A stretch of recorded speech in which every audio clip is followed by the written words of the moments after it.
Assalamualaikum warahmatullahi wabarakatuh. Alhamdulillahirrabbilalamin. Segala puji dan syukur senantiasa selalu kita sampaikan kepada Allah Subhanahu wa ta'ala atas segala nikmat yang telah Allah berikan kepada kita ya nak, sampai pada hari ini.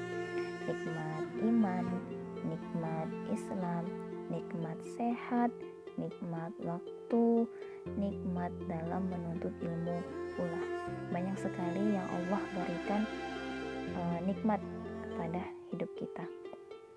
Jikalau nikmat-nikmat itu kita tuliskan dan kita jadikan lautan itu sebagai tintanya untuk pulpen kita, untuk pena kita, maka tak cukup tinta itu dituliskan saking banyaknya nikmat yang telah Allah berikan kepada kita. Maka patutlah kita bersyukur dengan sungguh-sungguh, dengan hati kita, dengan lisan kita, dan dengan amal perbuatan kita. Salah satu contohnya adalah dengan menuntut ilmu sebagai tanda bukti dari rasa syukur kita kepada Allah agar dapat menjalankan amal ibadah dengan sebaik-baiknya. Nah, salawat serta salam kepada baginda Rasulullah Shallallahu Alaihi Wasallam beserta istrinya, keluarganya, sahabatnya, dan mudah-mudahan kita juga termasuk umat Rasulullah yang senantiasa menjalankan apa yang Rasulullah sunahkan untuk kita terapkan dalam kehidupan sehari-hari kita. Nah, anak-anak, kenal tidak dengan Imam Al-Bukhari? Nah, Imam Al-Bukhari adalah yang biasa kita dengar dalam riwayat hadis, ya kan?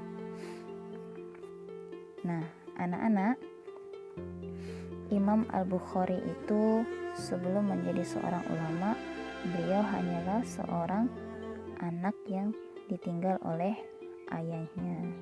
Jadi masa kecilnya Imam Al-Bukhari itu sudah dalam keadaan yatim. Beliau adalah seorang ulama yang banyak sekali meriwayatkan hadis. Berapa hadis yang diriwayatkan oleh beliau? Beliau telah mengumpulkan hadis sekitaran 600.000 hadis. Dan diantaranya sekitar 300 ribuan hadis yang beliau hafal. Bayangkan, bukan 100-200 ya, tapi ratusan ribu. Nah, bisa dibayangkan bahwa betapa banyaknya waktu hidupnya Imam Al-Bukhari untuk menuntut ilmu dalam meriwayatkan hadis.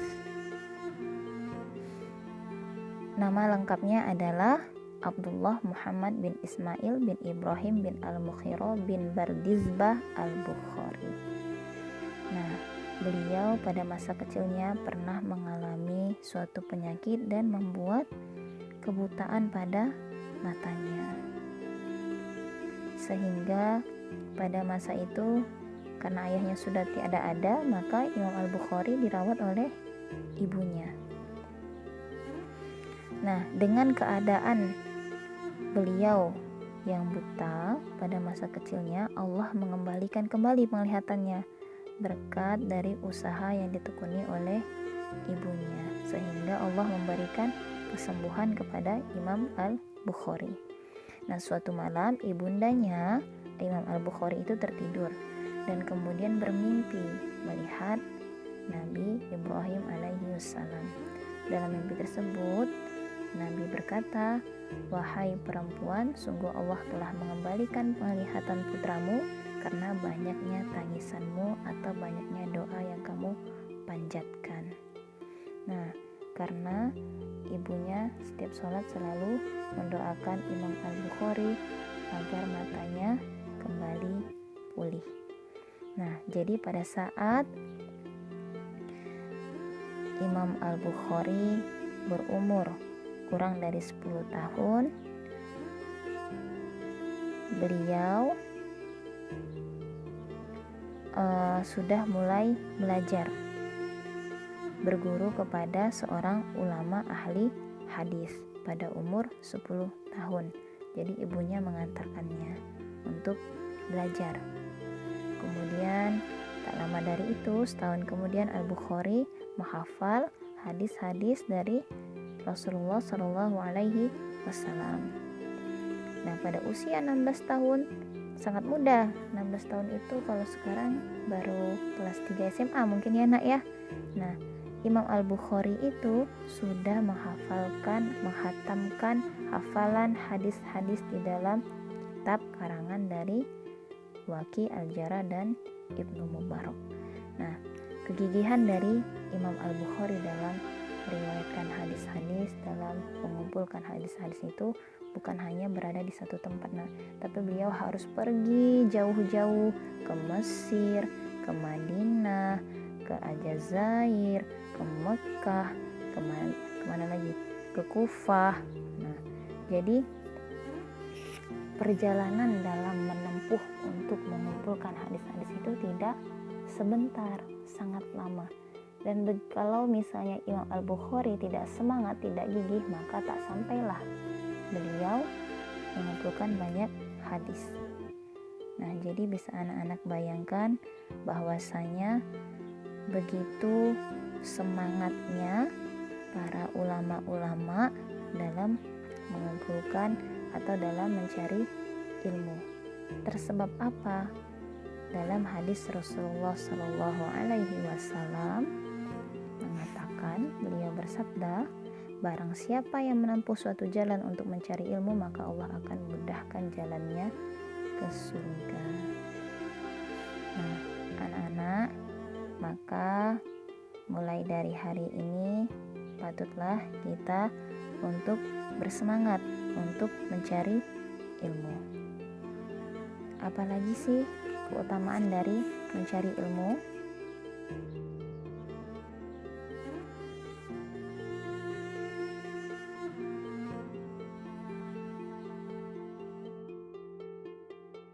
Dalam surah Az-Zumar. Nah, dalam surah Az-Zumar ayat 9, Allah berfirman, katakanlah apakah sama orang-orang yang mengetahui dengan orang-orang yang tidak mengetahui. Nah, anak-anak, bahwasanya Allah telah memberikan banyak sekali petunjuk-petunjuk di Al-Quran tentang keutamaan menuntut ilmu. Salah satunya adalah Ustazah bacakan. Dan di antara hamba-hamba Allah yang takut kepadanya hanyalah para ulama, dalam surah Fatir ayat 28. Kemudian dalam surah Al-Mujadilah ayat 11, Allah berfirman, Allah akan mengangkat derajat orang-orang yang beriman di antaramu dan orang-orang yang diberi ilmu beberapa derajat, dan Allah maha teliti apa yang kamu kerjakan. Nah, kemudian ada lagi dalam sebuah hadis Rasulullah SAW bersabda, menuntut ilmu adalah kewajiban setiap muslim laki-laki dan perempuan. Beliau juga bersabda, barang siapa dijemput ajal saat menuntut ilmu, maka ia akan menghadap Allah dan tidak ada yang membedakan antara dia dengan para nabi selain derajat kenabiannya. Lalu, ulama itu pewaris para nabi. Para nabi tidaklah mewariskan dinar atau dirham, melainkan ilmu. Maka barang siapa yang mengambilnya, berarti ia telah mengambil bagiannya yang sempurna. Kemudian Rasulullah bersabda lagi, keutamaan seseorang yang berilmu terhadap ahli ibadah seperti keutamaan aku terhadap orang yang paling rendah di antara kalian. Sesungguhnya Allah, malaikatnya, penghuni langit dan bumi, semut di lubangnya, bahkan ikan di lautan, semua bersalawat kepada seseorang yang mengajarkan kebaikan pada orang lain.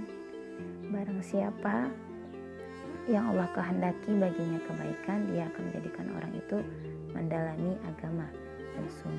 Dan sesungguhnya ilmu itu hanya bisa diperoleh dengan cara belajar. Nah, anak-anak, banyak sekali hadis-hadis dan firman-firman Allah tentang keutamaan mencari ilmu. Maka dari itu, anak-anak, Ustazah berharap kita termasuk umat Rasulullah, termasuk seseorang muslim dan muslimah yang dapat menjalankan kewajibannya, yaitu salah satunya adalah menuntut ilmu, sehingga Allah memberikan kita kemudahan untuk menuju surga. Baiklah anak-anak, insya Allah Ustazah cukupkan untuk majelis pagi hari ini.